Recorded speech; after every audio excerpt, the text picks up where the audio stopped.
right now no chairman Wontumi won sensem so and abusuafo and yet for mede ebremo na right now no you call political highway so no yet enyan ntetiam say right now no chairman Wontumi appeal say oye guilty or no Exim bank si Canada ordinance egbo mu a wakoje loan no na sisia no wa access for prep again na ye de ho insem edebremo menua ba the last time or the betuma monsa to be kept now right now no deputy attorney general e de ho update aba prep again ho sensem na chairman Wontumi and then lawyer appear could be then time na appear could be no we dey say obetime to try the chairman Wontumi na who say too late na we dwane ono appear could be and the appear could be ekoye so omoko prep again yema omo prep again no mo fentria can say prep again we all know say sika bia na say ekabia wo de no obetire omo na oni omo didi ho nkomo na say wetima tria no nkakran kom so obetria wo kana we no deputy attorney general de Mokwe abetudwa ochim achiremu biem say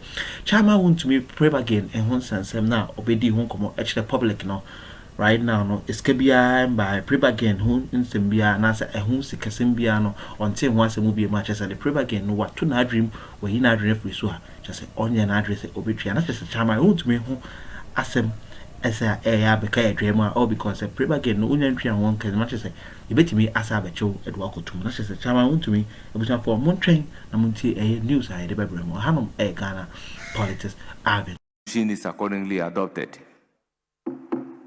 An act to provide for the establishment, jurisdiction, composition, and operation of tribunals in accordance with the Constitution, establish the Tribunal Oversight Committee, and for related matters. Honourable members, the Tribunal Bill 2026 is now duly read for the third time and passed.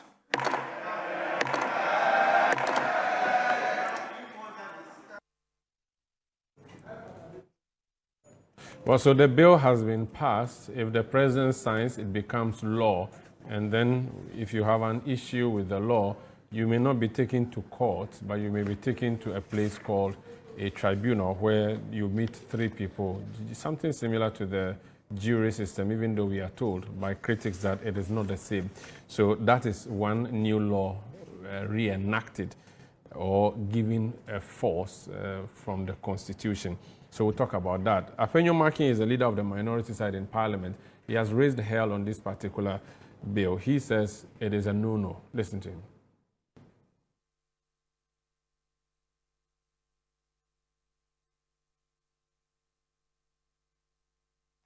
I contend that creating this new tribunal system by this provision, Mr. Speaker, will bring chaos to the justice delivery system we have in our country. Mr. Speaker, this is populism. We need clarity. Justice must not just be done, must be seen to be done. Mr. Speaker, I remember the famous case of Tagore and Issa Abbas, where the respected Dr. Dominic Ayeni took the matter up at Court of Appeal. These were individuals who were convicted. And at the Court of Appeal, his argument was that a man may not just be convicted because of his own words. That is populism. He argued. He said every element of a crime must be proven. Lead evidence of probative value. That was the argument of the respected Dr. Ayeni. It was because we had a clarity, certainty in the law. We had a Court of Appeal, well properly constituted. Today, you want to have a tribunal? A tribunal. Populism, Choboy justice. Choboy justice. Mr. Speaker, Choboy justice, where people will be sent and people will be thrown into jail. Mr. Speaker, I will not sit here as a minority leader and allow this provision to stand. I move that this provision be deleted. Mr. Speaker, I so move. Yeah. So that's Alexander Afenyo Makin, minority leader and MP for Ifutu. Let's now hear from Dr. Dominic Ayine, MP for Bolga Central, who is also the Attorney General. These things are textually incorrect as far as the Constitution is concerned, because as you yourself drew his attention to the provision in Article 126 of the Constitution and 142. But let's start with 126. It provides an integrated judicial system that includes regional tribunals, and that also includes such lower courts or tribunals as Parliament may by law establish. And Mr. Speaker, this is exactly what we are doing. In terms of the regional tribunals, what we are doing is just simply amplifying the provisions of the Constitution in 126 and 124. In terms of the district tribunal, what we are simply doing is implementing 126 by creating a lower tribunal that will deal with criminal matters that have been specified in the bill, including those of illegal mining. So, Mr. Speaker, we are not creating a parallel justice system.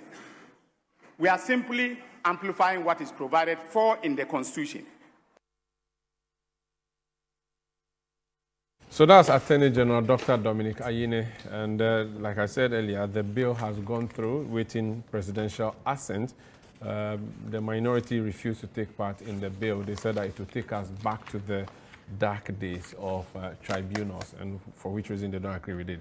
Now, while all of that is happening, the Supreme Court of the land, the Supreme Court, is getting new members. Now, the President, John Dramani Mahama, has nominated 3 persons for appointment to the Supreme Court. The nominees are Court of Appeal Justice Sophia Bernasco Essa. We also have Amoako Asante, the 2 of them coming through. Then there's lawyer and former Ghana Bar Association President Anthony Forson. Now, Justice Amoako Asante is previously the president of the ECOWAS, or was head president of the ECOWAS Court of Justice before returning to Ghana to continue to be on the bench. The nominations were made in consultation with the Judicial Council in accordance with the constitutional requirements, we're told. If they are approved, the appointments will increase the number of Supreme Court justices from the current number of 18 to 21, expanding the composition of Ghana's apex court.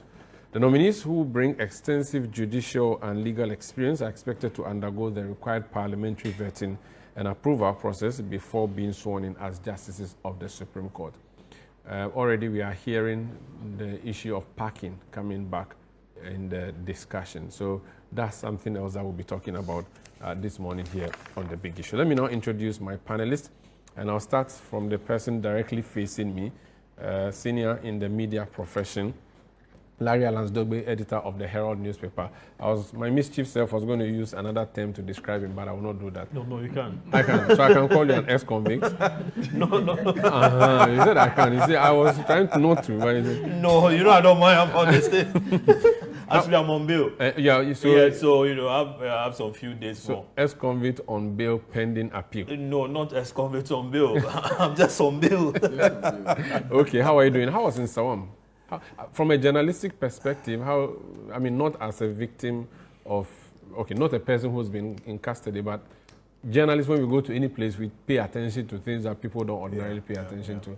The crowding issue that they talk about, how big a deal is it? What do you saw? Okay, so this is what happened. I was on my way to Nsawam. Okay. And then midway, You returned? Yeah, the call came. Oh, your engine is working overtime. A call came. Okay. And so I was rather putting at the ministry's police station. Also, you slept in police cell, not in Nsawam. Oh, no, lucky you then. Yeah. But I hear that it's better for you to be because I think because of the bill the next morning, they weren't too sure whether it was going to go through. So going to Nsawam would have... I'm told that Nsawam is easier than a police cell, because the police cell there, everything is inside there. But in Nsawam, I haven't been to Nsawam, so you can't compare. Very well. I'm happy to see you, and I wish you all the best. The conditions in the cells are nothing good to write home about. I wish you all the best. I wish you all the best as you continue to litigate your matter in court. Larry Alansdogbe, let me introduce the Member of Parliament for Suame. He replaced the English-speaking Osechi Mensah-Boso. John Daku, you're welcome. Thank you, my brother. It doesn't mean you don't speak English, but his type of English, whimsical and capricious English. Hope everything is well. Leader was in the class of his own. Yeah. Many people thought he was a lawyer. When they found that he was not, they were shocked. That he's an engineer. Yeah. Wow. Planner, actually. Yeah, okay. Planner. Wow. He used to invigilate us at Gimpa. Oh. Were you ever in my class? No, I wasn't in your class. Which a few times. Which faculty? Public administration. Oh, okay. Yes, exactly. Yeah. I mean, a decent guy. Give it to him. Anyway. But you know, we're talking about Larry's history. About 3 or so weeks ago, I was on Joy, and I didn't even know he had spent a day in police custody. And I was actually defending him, praying that he doesn't go to jail because of the work he does as a media practitioner. You know. But of course, in all of this, we need to. The host didn't disagree with you. Oh, but if you remember that, it was a very hot. We are not going to discuss. We are not going to discuss that here. Please, let's leave it here. Let me introduce. Let him talk. Why? That's okay. Let's move on. You are leading him in evidence. Lamtik Apanga is Deputy CEO of the Gaming Commission. You are welcome, boss. Thank you. How are you doing? Very well. Did you people win plenty from the World Cup, or you people don't do that one? No, we are not directly involved in the. You are just regulators. We are just regulators. You can set up a small company and nobody will know. Use somebody's name. Use somebody's name. It's not allowed. You know, it's my brother. We're in the firm together. Yeah. It was my senior in chamber, and they're a very good friend. Viewers, what they do is that when they set up a chamber, there will be an MPP partner and NDC partner, so that when MPP is in opposition, NDC is running. Nothing to do with that. They do it like that, so you may not know. Let me introduce someone I've heard and seen on media a number of times. I've not met before. Dr. Joshua is it Jebuntie or Jebunti? Jebuntie Zato. Yes. Senior lecturer, political science, University of Ghana. How are you doing? I'm fine. Good to meet you. Good to meet you too. You know, when the flyer came out yesterday, everybody from everybody's like, "Oh, have you met Umar Sandy before? Why haven't you met Umar Sandy before?" Like, hey, the other journalists, how come you are so popular where I come from? You tell me, what do you think? No, you shouldn't, because everyone like he's never interviewed you before. Like, Umar Sandy, do you have a sister who was also in the media? No, I'm the only one who went to school among my family. It's okay. But why sister? Not brother. Masa. No, so everybody's like, I'm like, wait a minute. How? I mean, seriously, how come you are so famous where I come from? Masa. Why? Yes. No, answer the question. Masa. Chop your own house. Dr. Zato, here on the big issue, when I ask you the question, you answer. The wife is probably watching. So I'm grateful that today I've got to meet the mercurial and the great Umar Sandy. So I'm glad I've met you. You see me, I'm not that mercurial and that. No, you are. Your hype. Matches everything. Whatever they are saying about you, I'm hoping the next 3 hours we'll have a wonderful conversation. I'm happy to have Something tells me that it's going to be challenging and difficult, and I'm a host. Because I met my brother. See, the deputy CEO at the Kappa. He started some propaganda at the Kappa. What did he say? He said that you're wearing blue shirt, so it means you're MPP. No, he said that when I was coming, I wanted to park. Then they were helping him to park, and I was going. Then he said the guy left him to come rather talk to me. That was also an issue. Yeah, so, it means a favoritism, and that's not right. So somebody coming to collect the key from me and not helping him park, or somebody helping him park. Meanwhile, he was fully parked too. Okay. Don't worry. Are you part of an association of lecturers belonging to any political party? No. I am a senior fellow at Africa Policy Lens, and I am also a senior lecturer at the Department of Political Science. And an avid political animal. But no biases. I want to be sure so that I know how to deal with you. I don't have biases. I teach politics. That's my daily work is to teach politics. And I teach politics at the premier politics institution, University of Ghana, and at the premier department where politics is taught. Yes. Omaro, failure to make full disclosures are also sometimes a way of misleading. Okay. What are the full disclosures? Parliamentary aspirants for the. Oh, yes. He forgot. No. That is one of your claim to fame. As a matter of fact, I didn't intend to raise the protest. So wait, claim to fame. I don't claim that I'm famous. Dr. Zato, no, I don't claim to be famous. Dr. Zato, you are not claiming to be famous. Yes. You have become famous by that. That's what he means by claiming to fame. By what? By default? No, yes. By being a parliamentary. But is it true so you're a parliamentary? No, I was once a parliamentary candidate. So why didn't you declare? Declare what? No, declare. You didn't ask me. You said you didn't ask me. Have you become his lawyer yet? Let's know. Are we declaring our political leader? You've not asked us about declaring our political leader. No, he's inclined to the NDC. We know that. He's a journalist. I didn't know that. I didn't know. Are you sure? I'm not sure. See, okay, now things are happening. Things are happening. Sandra, are you very sure? Let me share this with you. Even the colors of the herald is sometimes interpreted to mean that I'm an MPP. Yeah. Yes. You get it? The blue, red, and then the white. The beautiful colors. You know, this is how weird this whole practice of journalism can go sometimes. So with the shirt you are wearing, I'm sure all we need to do is to put the red, muffler on that. It becomes an MPP one. Anyway, it's good to have you all. Thank you so much, Doc, and thank you so much. I like Tumu. I go to Tumu, and I'm happy to hear that you say you're from Tumu, and the people of Tumu are happy. So you speak Sisali. I'm a sister. I'm from Tumu. I speak Tumu. It doesn't matter. I'm telling you that I speak Tumu. Okay. How are the donkeys? I can't speak. I cannot speak even one word of Sisali. But I had an interest in. So let's. No. The interest is good. Oh, in Canton. Oh, good. In the Canton family. That's my family. That's my family. Yes. Let me start the conversation. Larry. Yeah. Dennis Miracles Abuaji was arrested. Sure. He traveled abroad, and upon his return, the IOCO, which had put him on stop list, had the immigration arrest and bring him to them. And they kept him for a number of days. Eventually, they went to his home. Pictures of his house was splashed on social media. We do not know who took it, but I mean, you can suspect based on the people who went there. And then eventually, he was given a bill of 50 million cedis with some sureties to be justified. Many have said that this is a crackdown on political dissent.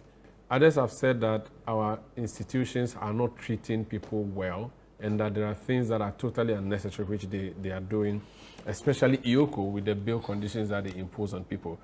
From where you sit, observing what happened, what do you make of it? Good morning to you once again, and to our viewers and my co-panelists.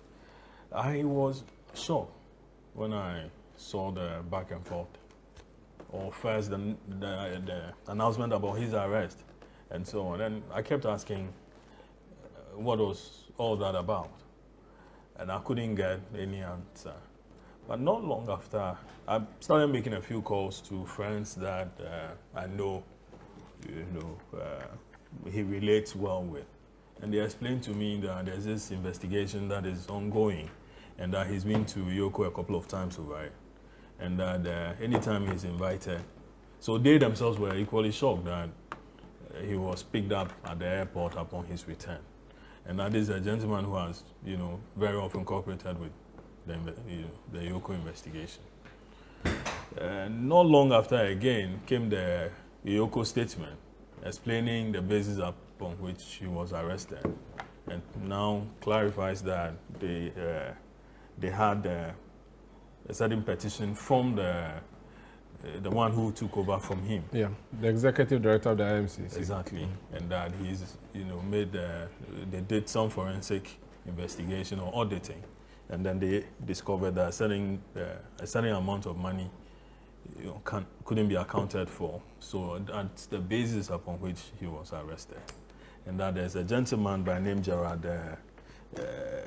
Certain Gerard. Yeah, the accountant. Okay, yeah, who is also equally before them and had actually been paying some of the monies that they discovered had gone, what they call a loot. Mm-hmm. Yeah, he started. Recovery of a loot. Yeah, recovery of a loot that he started paying.